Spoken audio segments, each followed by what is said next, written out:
Believe, then act, then see God move. That's what the definition of faith is. Faith is the substance of things hoped for, the evidence of things that are not seen. What do we want to do? Many times we want to say, God, if you will move, then I'll believe, then I will act. And that's not the ordering here. The ordering is you believe first, then you take action, then you see me move. This is Breaking Barriers, where we help pastors and churches grow so that they can go.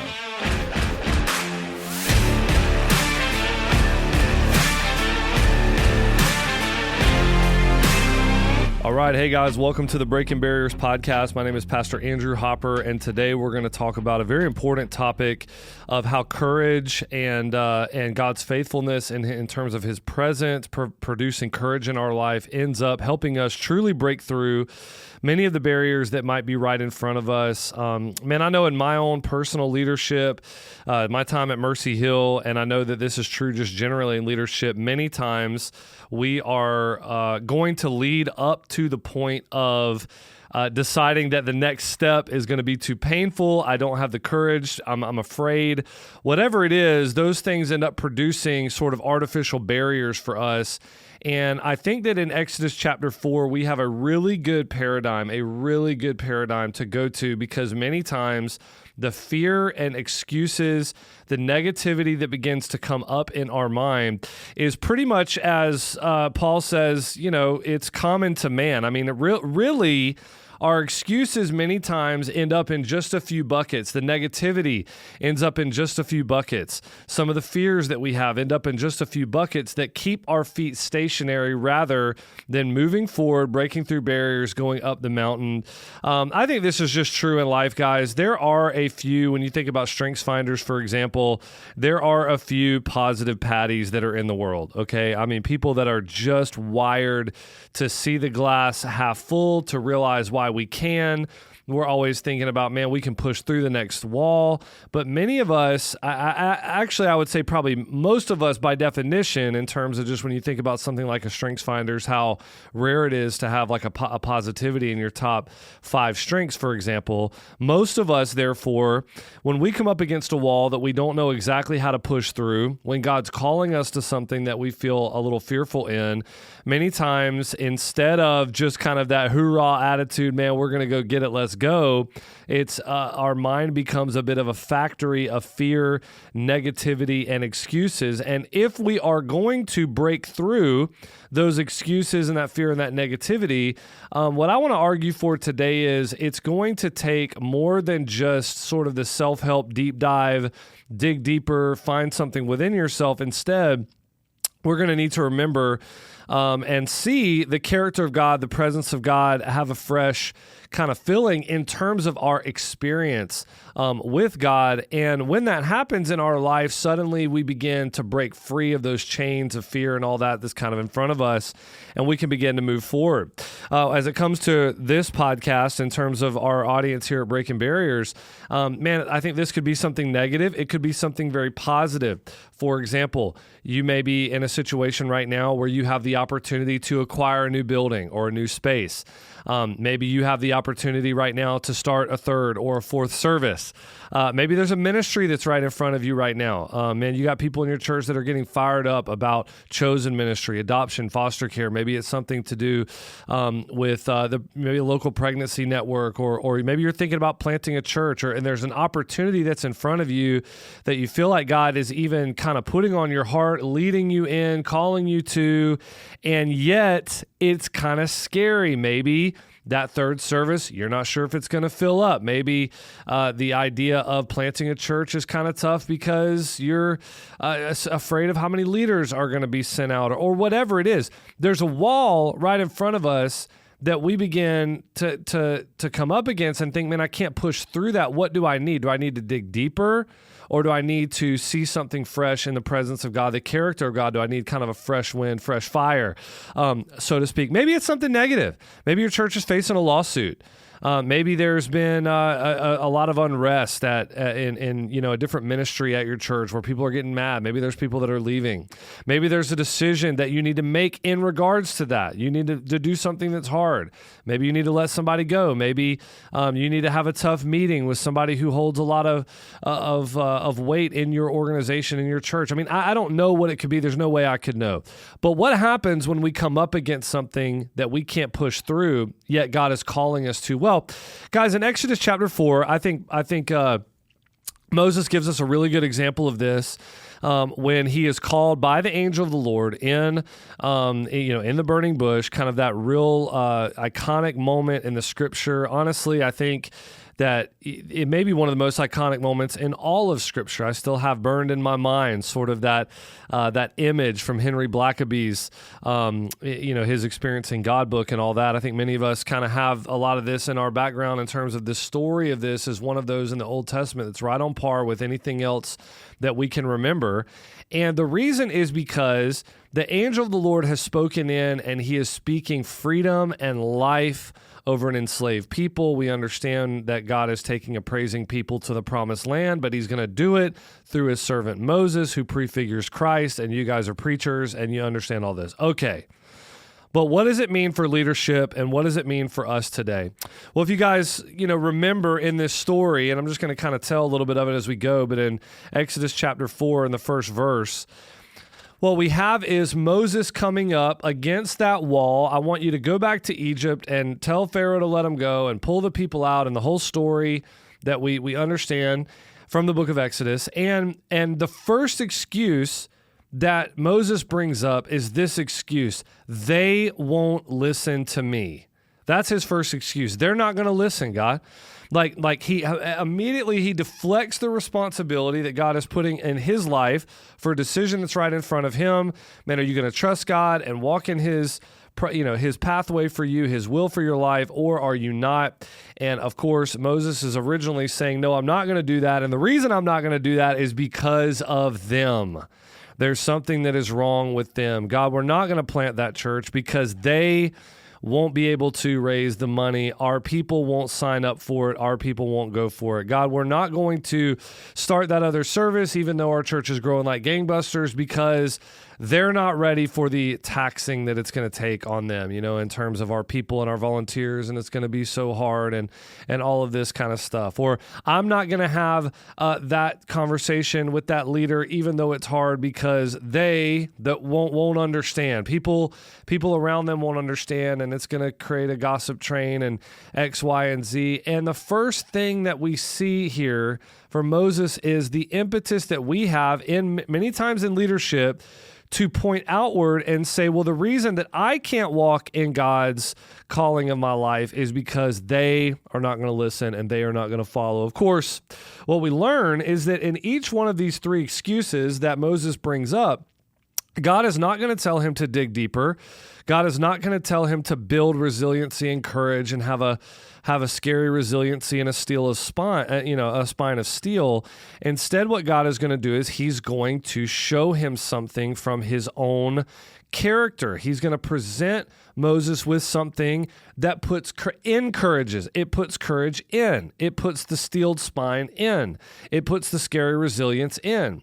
And what God is going to do first here is he's going to tell Moses, okay, you think they won't listen, and really what you're saying is you don't think that I can convince them.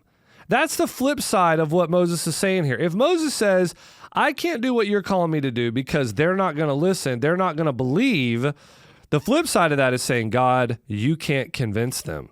You don't have the power to convince them. And so what does God do? And you guys know the story. In Moses' life, God ends up saying, well, let me convince you.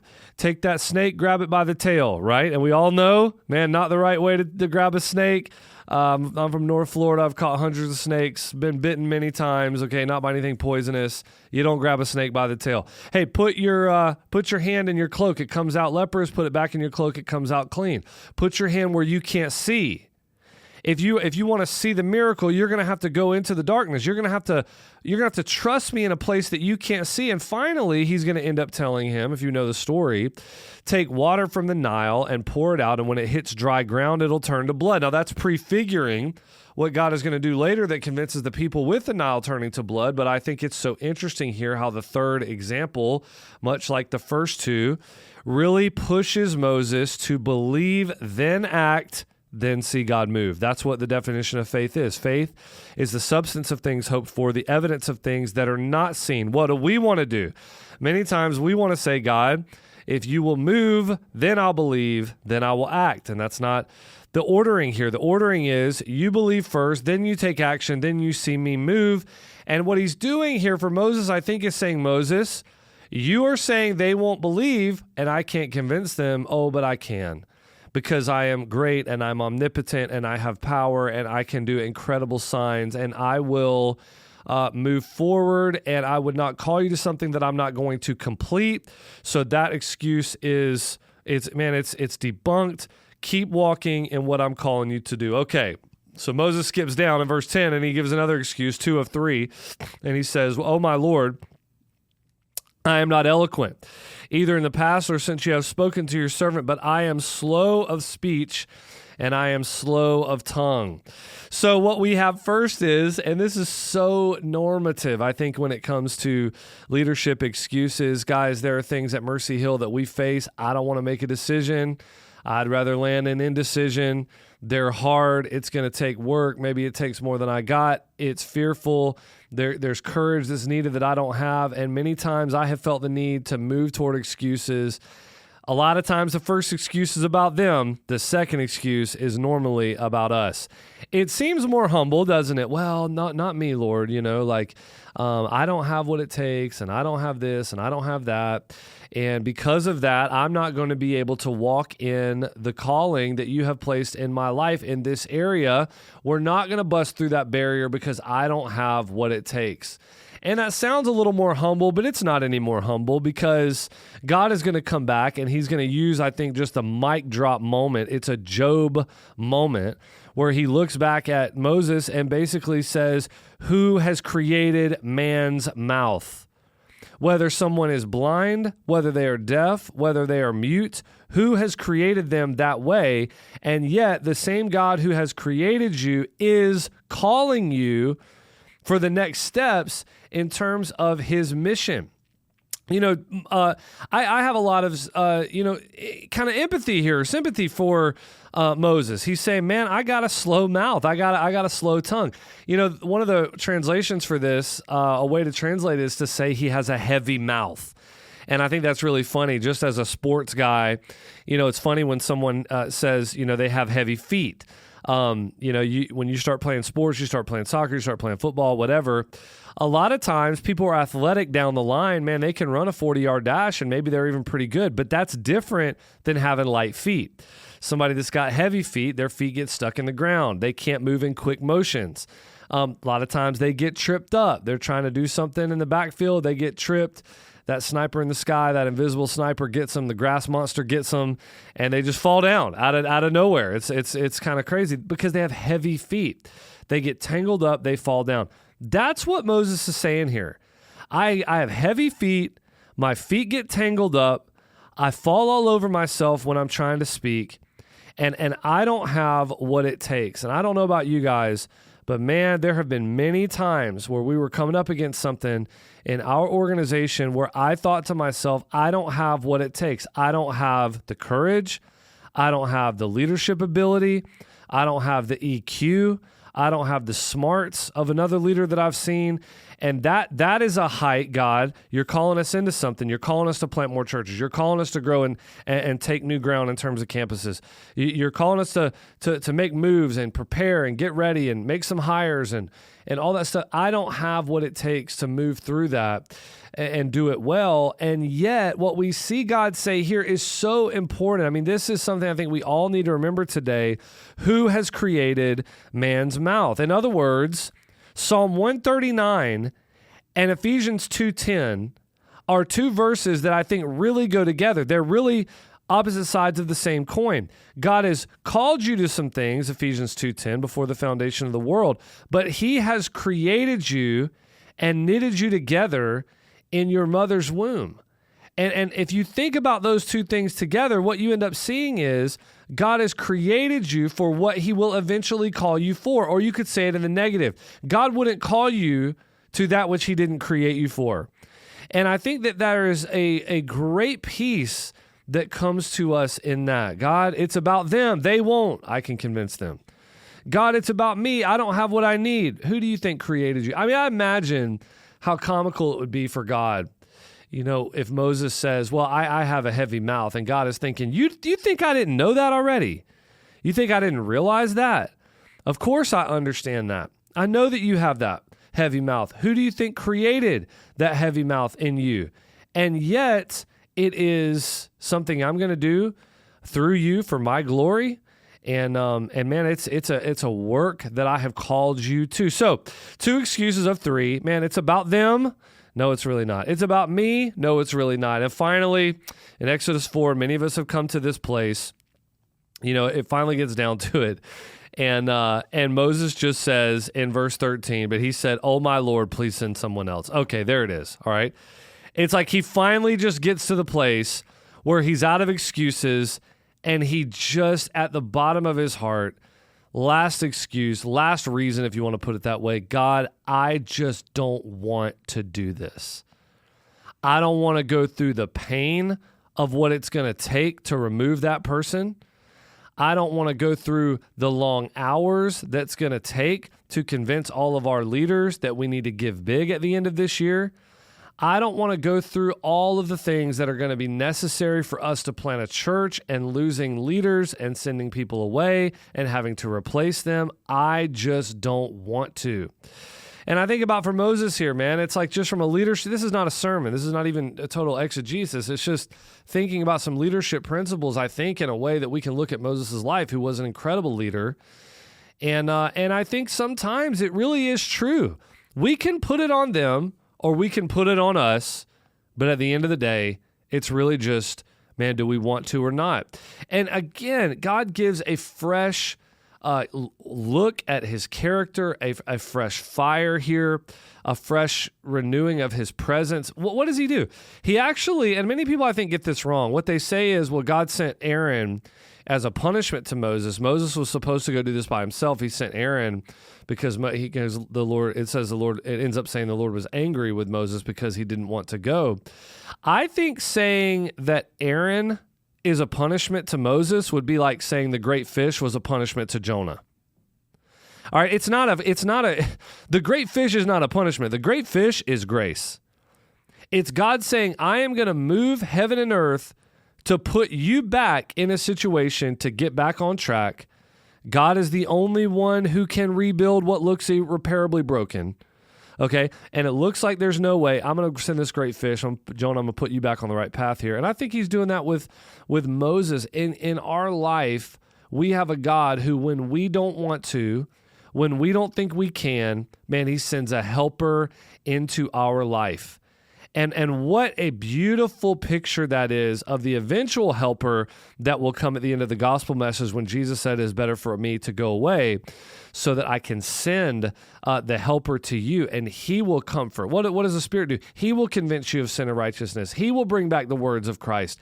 He will help turn our hearts to being ones who don't want to ones who do, because we remember God's love for us. So, guys, I don't know what it is that you're facing today, but I think about this passage and I think about the gospel implications for this passage, and I realize today that if Moses had any reason in the world to trust God after these 3 fresh kind of, fresh fillings, I guess you could say, of his character, of his presence, fresh revelations maybe is a better way to say it. Like, if Moses had good reason for himself to follow in God's footsteps, to follow his plan, to trust him, to get his heart on board, to get his desires straight, because God did these things in his life, then how much more do we, 2,000 years later on our side of the cross? I mean, think about it. Moses says, it's about them. They're not going to listen. And God says, I can convince them. Look at my power. Look at the snake. Look at your hand. Look at the Nile River. Guys, what do we have 2,000 years later? How much greater is the power of God to wake up Jesus and raise him from the dead? We have such an incredible, powerful signs that we have seen from God.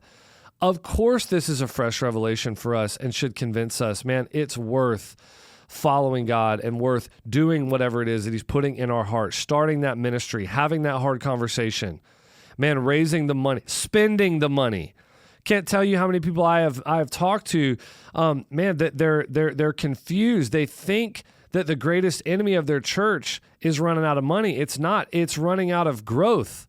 It's not growing. That's the greatest danger to the church. So sometimes churches are sitting on hundreds of thousands or even millions of dollars, and they're not deploying them, even though they're not growing, they're not breaking through barriers. Man, if we want to have the courage to do that, look at what we have in terms of fresh revelations from God. Man, we don't have a hand that became clean. Our hearts became clean. So it's not about this. It's not about God's power to convince. I mean, we have a greater reason to be convinced. So it's not just about God can do that. Man, he can do it in our life in greater ways. Think about creation. What does God say to Moses? Like, hey, you need to be convinced in your own self. Who created man's mouth? God created us. But you know what, Christian, pastor, today, 2,000 years later, after the cross, he didn't just create you. He recreated you in the gospel. It wasn't just that you were made in his image. You were remade and now brought into the family because of the life, death, and resurrection of Jesus Christ. And then think about, the things that we have in terms of, it's not just about them and it's not just about us. It's actually our own heart and our desires. And yet what we see is that Jesus Christ died on the cross. It's not just, man, that the Nile River was water and turned into blood. I mean, Jesus' blood sort of turned into a holy water that washed our sins away. And because of that, you and I have an opportunity to interact with the one that he sent, and that is the Spirit of God. The Comforter has come into our life. Man, we have greater reasons to want to knock down those walls that are in front of us. What Moses faced was scary. Leave a life that you've been living for 40 years, in your 80s, leave your family, go back to a place that wanted to kill you, and tell them to let all their slaves go. That's scary. You know what? We come up against some scary stuff too. Maybe your church is facing something that's really hard. Like I said, maybe there's something going on in terms of people wanting to leave. There's junk that's getting stirred up. There's a lawsuit. There's things like that. But are there steps that we need to take? And if we were not paralyzed by fear, we would take them. How do we get out of that? It's the Spirit of God. It's the fresh revelation of knowing that this same God who was prompting Moses prompts us, and his presence is a fear crusher. It is a courage instiller. It gives us that scary resilience that we need. Y'all, maybe there's a great opportunity that's in front of you. You're finally deciding to get into church planning. You're finally deciding, hey, man, this year we're going to do a big day. We're going to do a back to school weekend and we're going to make it awesome. And that's coming up. Or we're going to do a Christmas. We're going to do Easter. We're going to do a kids week. Maybe there's something with a new service, like I mentioned, that's coming up in front of you today. Okay, let's take those steps. Let's decide. That's the thing. We need to decide. We need to decide based on the goodness of God, his character. We need to decide that we're going to live on the edgy side of wise, that we understand stewardship is not about saving. Stewardship is about deploying. It's about risk. And man, let's take some steps in the direction that God is calling us. Hey guys, if this is new content for you, we'd love to invite you to our Facebook page. We have a private Facebook group that you can get on. If you just go to breakinggrowthbarriers.com, it'll take you, you'll have a link to get on that Facebook page. And we chop it up in all kind of practical church matters. Man, we're trying to see churches grow and go for the glory of God. And we'd love to see you on that page. Thanks.